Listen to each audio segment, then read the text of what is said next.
can see. It's amazing, so amazing, so amazing, so amazing. It's amazing, so amazing, so amazing, so amazing.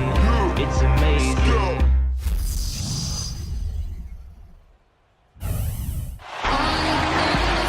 Some call it the Mecca of basketball. New York City, the scene for tonight's game. We are live. It's a Thursday night presentation here on 2K Sports. Kevin Harlan here with Steve Kerr and Clark Kellogg. We'll also be hearing from our friend Dorsberg from the sideline. Here in Brooklyn, we have an interconference matchup with the Nets looking to create some cheers for their home crowd. And going against New Orleans, their first meeting of the year. And the season series between these two teams went exactly the opposite of what you would have expected. I mean, the weaker team won both games. And the starting lineup for the Hornets. The Machine in its small forward. Ryan Anderson is at the 4 with Anthony Davis at the 5. Gordon is out there at Bledsoe. And for the Nets, the forwards are Wallace and Humphries. Then there's Darren Williams. And it's Nicholson in at the pivot spot, manning the middle. Tip-off goes to New Orleans. Hello YouTube, this is a Sim Basketball Operator. In today's video I want to discuss different ways to build a championship NBA team. And I really think that there are only 3 or 4 ways to do it. And some of these methods are not available to all teams. So let's just get started. First way I think is if you're not that good of a team, just tear it down and build it up. And this involves a lot of draft luck, not just in the lottery but also in the players that you select. And then it also involves good management and fan patience. And a lot of teams don't have all of these 3 capabilities. Therefore this method doesn't always work. Now the second method I want to discuss very briefly is the method of treading water. Now treading water means that you spend some time as a mid-level team. You develop your young assets, you manage your money wisely, and essentially basically what you're doing is you're just fighting in the middle, those playoff seeds, and then someday you attract a free agent basically on the continued success of your team, the skill of your players, and you attract that star or a second star if you already have one to just take your team to that next level and compete for a championship.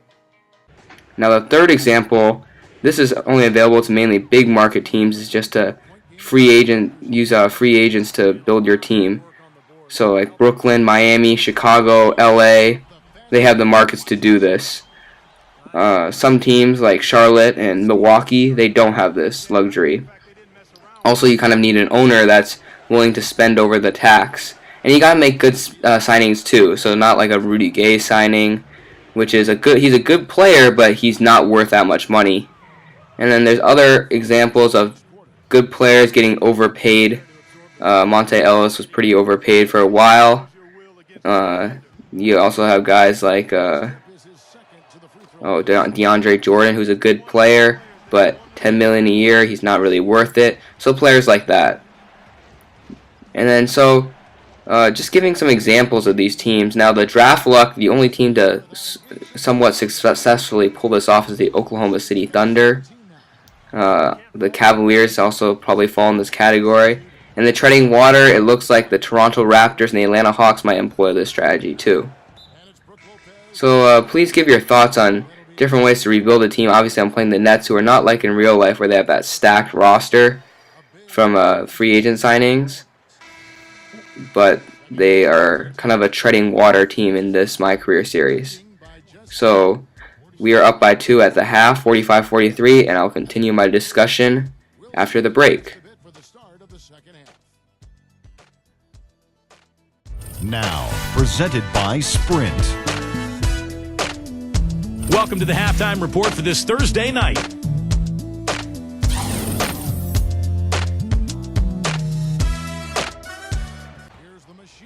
Now with the most rebuilding processes, you can't really build a team and just draft a good player, good quality starter every year, and then use your remaining cap room to just sign role players to fill your bench. Because that never works, because rookie contracts are 4 years, assuming that they all pan out. and then by the time you're filling in that 4th or 5th quality starter with like a 10 to 15 pick, you have to re-sign your top players for a lot of money. So like the Washington Wizards have to do, and John Wall is probably going to be overpaid this season. Will not fulfill his potential quite yet, but the Wizards are willing to commit a lot of money to him.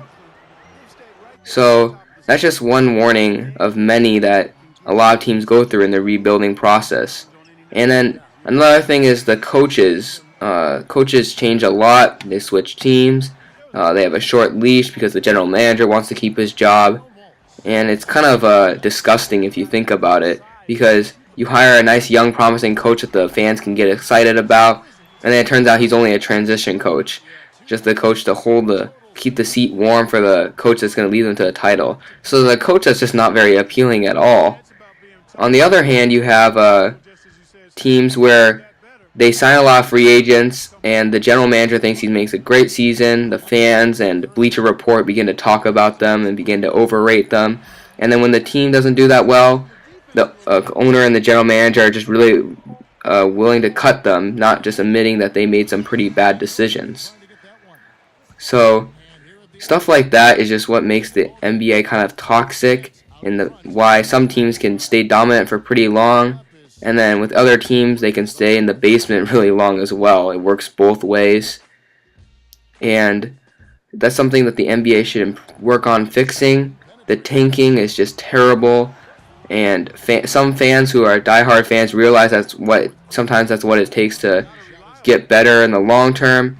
But as like a casual fan or a true fan, I mean, you just want to see them go out and try to win, fight for that playoff spot, and really not get into any tanking discussion. Because the teams like the Sixers and the Suns, they have truly horrendous lineups that are coming out. And it's, to me, as an overall NBA fan, I just do not like that at all. So please leave any ideas about how to fix the tanking problem, and just any comments about how your favorite teams have rebuilt over the years. So getting into the gameplay, I had some nice assists to fill out the 4th quarter to bring us within 3, but this stuff by Darren Williams happened all game. Hop into the post, shoot a jumper, create off the dribble, finish in the lane, all this scoring ability in his arsenal, not to mention his amazing passing ability. But look at me running around the double team and finishing strong with 2 hands. Nice play right there. I had a pretty good offensive game all around, and right there Gerald Wallace fell asleep and leads to an easy finish in the lane. But we cannot cut this deficit. We had the lead in halftime, but we just lost it in the 3rd quarter. See, Anthony Davis is going to miss that shot. We're down by 5. Here comes Owen Grady, their rookie, and he's just going to pull up and hit it in front of Ryan Anderson to give him a 7-point cushion. Now Eric Bledsoe's running the offense.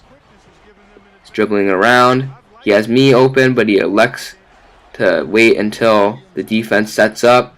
But he makes a nice cut to the rim, gets fouled, and has a chance to hit some 2 big free throws right here. He hits the first. And a little bit about Eric Bledsoe. I think he should be able to succeed with the Suns. Obviously, that means Goran Dragic is out, because Eric Bledsoe is not a shooting guard. So Dragic makes a very interesting piece for any team that wants to develop their team and add that very good quality starting point guard. To be honest with you, he'd be a very good playoff starting point guard. He's got the shooting, he's got the passing, and he's got good enough defense. Here's a bad alley-oop attempt by the Brooklyn Nets at the end of the shot clock. I grab the board, up to Eric Bledsoe. We need a shot, a big 3. I think about it and I say, why not? But a good closeout by Andrew Nicholson forces me to miss. We have to foul. And that's pretty much going to be the game with 20 seconds left. I actually get subbed out here. Apparently coach didn't like the shot. We lose this game. Pretty heartbreaking to a team that we had a chance, because Brook Lopez started the game on the bench because of an injury, and they're not as good as the real-life Brooklyn Nets. Darren Williams is your player of the game, and looking at what 2K thought of my performance, it was pretty good. I got all 3 dynamic goals, which is a rarity for me, but we just didn't get that win. So looking at some statistics, got Darren Williams with 27 points, 9 assists, and 3 steals. Xavier Henry, a former Hornet, had 16 points. Wallace had 15, but on 33% shooting. Humphreys had 12 and 12. Brooke Lopez and Owen Grady each chipped in 8 points apiece. And then looking at our statistics, I finished with 30 points, 11 rebounds, 7 assists, 2 blocks and a steal. Very nice. Eric Gordon chipped in 17. Ian Mahinmi brought some punch off the bench with 14. And Bledsoe with 12 points and 5 assists. But sadly, it was not enough to topple the Brooklyn Nets. I will not be finishing my second season in 2K13 as I plan to wait until the next one comes out, 2K14. Looking at some team stats here, we lose by 7. This is the Sim Basketball Operator. Please leave any of your rebuilding ideas or solutions to tanking in the comments, and I will see you guys all next time. You did everything you could to keep your team in the game, but it wasn't enough. What are you able to take from a good performance like that, knowing that it came in a loss? I never like losing a game, but even when I play well, there's always something you can pull from it to use moving forward. For one thing, I know I could have done a better job with my help defense.